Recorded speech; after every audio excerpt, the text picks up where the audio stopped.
번째 모닝픽, 전세 지옥입니다. 네, 요즘 전세 가격도 비싸고 매물도 없어서 구하기가 하늘의 별 따기라고 하더라고요. 요즘 직구하러 다녀보신 분들은 아마 아실 거예요. 부동산에 전세 매물이 없다 이런 얘기들을 많이 들으실 것 같은데요.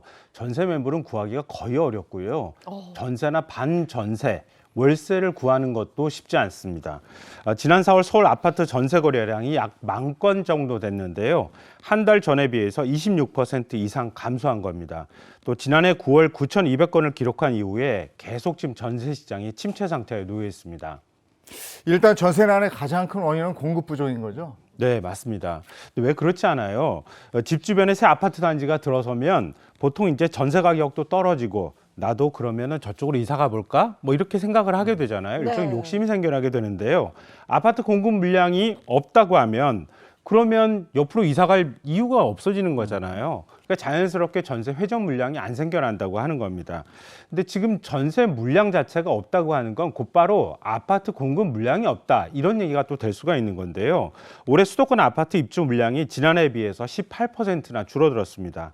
작년에 17만 가구였는데요. 이게 14만 가구로 3만 가구 이상 크게 줄어든 겁니다. 또 집 주변에 새 아파트가 없으면 어떻게 또 하겠습니까? 요즘 전세 사기 걱정도 많이 되니까 빌라로 가긴 좀 그렇고 아파트 주변에 갈 데가 없으니까 에이 그냥 눌러 살자 이렇게 얘기가 되는 거잖아요.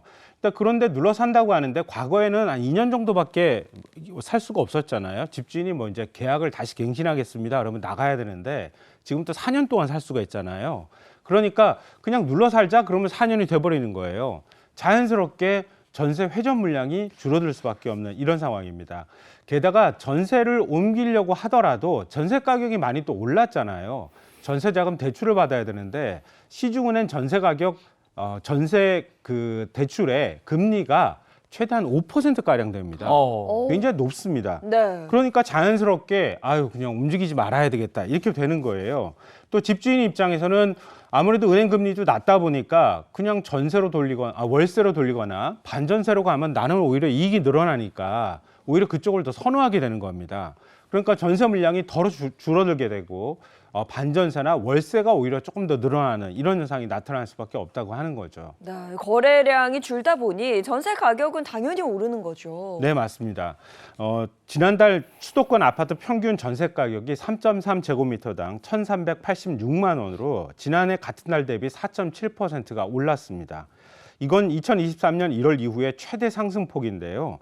전문가들은 공급이 단기간에 이루어질 수 없는 만큼 내년까지는 전세 시장의 어려움이 불가피하다라고 전망하고 있습니다.